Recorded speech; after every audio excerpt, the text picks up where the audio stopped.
Welcome back. Okay, first day of summer, here we go. The heat's rising.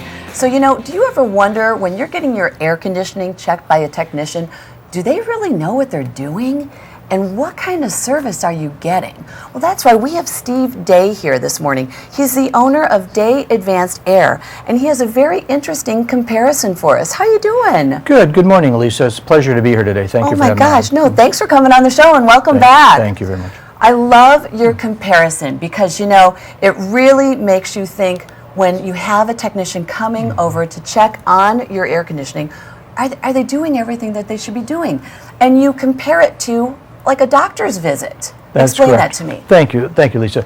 Well, here's an example. Everybody knows, you know, we go to the doctor's office, and when you walk in the office, right away they weigh you, and they're going to take your temperature reading. They're going to put a blood pressure band on. So I got a couple little items there. So thinking about going to a doctor's office, he's going to take critical information, your vitals, right, before they prescribe anything. So the same kind of concept here is we have a thermometer that we're going to want to take all kinds of temperature readings of the system to see the health of the system. Okay, so thermometer, the doctor's appointment, getting your temperature, and then the thermometer of the health system. Correct. And we're also going to take electrical readings of the system. Those are going to be critical.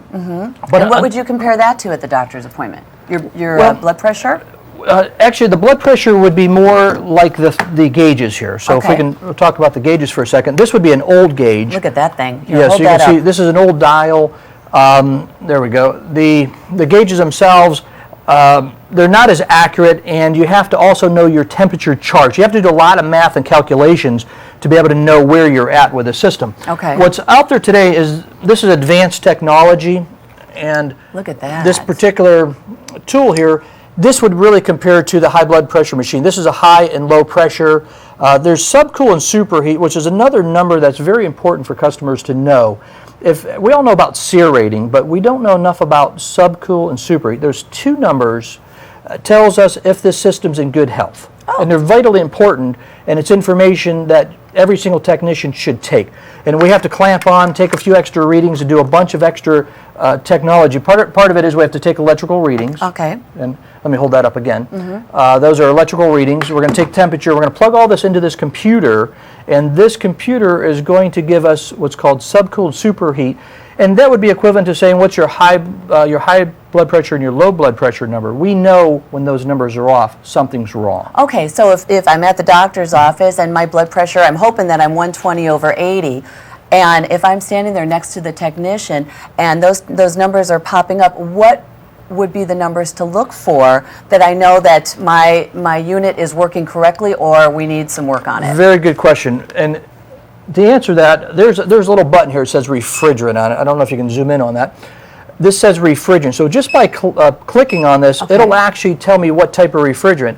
A lot of your viewers may recognize this tank right here. It's an R22 tank. So that type of refrigerant, when I plug that in, it puts all the mathematical calculations into this computer system and calculates in live time. So to answer the question simply would be, after those calculations are done, and those critical information's inputted into here, we'd want to come up with a subcool and a superheat, a subcool number of about 10, and the superheat number about 10 to 15.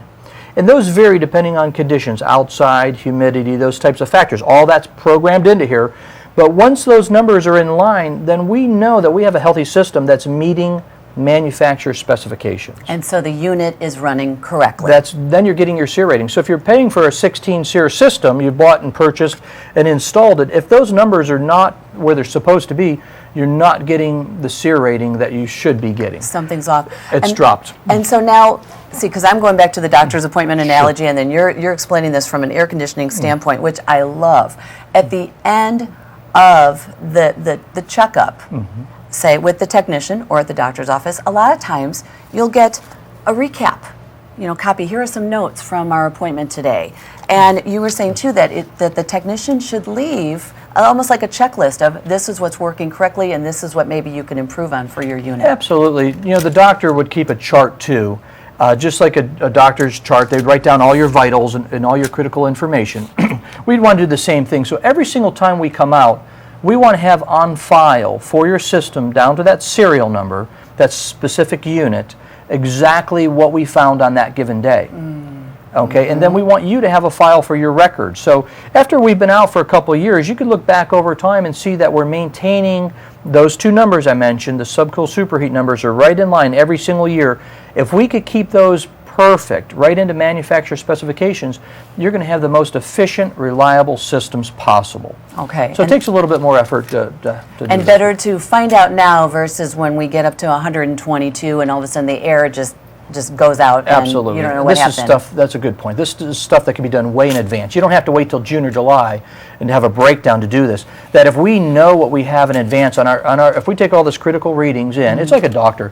He knows on any given day that your blood pressure is off. And he doesn't, you don't have to wait till you're sick, that we can find out in advance and get you better. You know, it's the same thing with your system. We can get your system better. How good do you want your system to run will determine how much effort that you put into collecting the data and then doing something about it before the temperatures get up there. Right, signs and symptoms. Yep. What should we be looking for and listening for with our unit? Are there certain like noises or sounds that like, oh, there could be a problem happening quickly? Yes, noises, and definitely we get a lot of calls for noises. They're hearing something that they never heard before. That's like a a definite. tinking, That's yeah. a definite sign. It always impresses me too. These are cheap items that homeowners could actually take and temperature readings, and so we can come out and show you how to do that.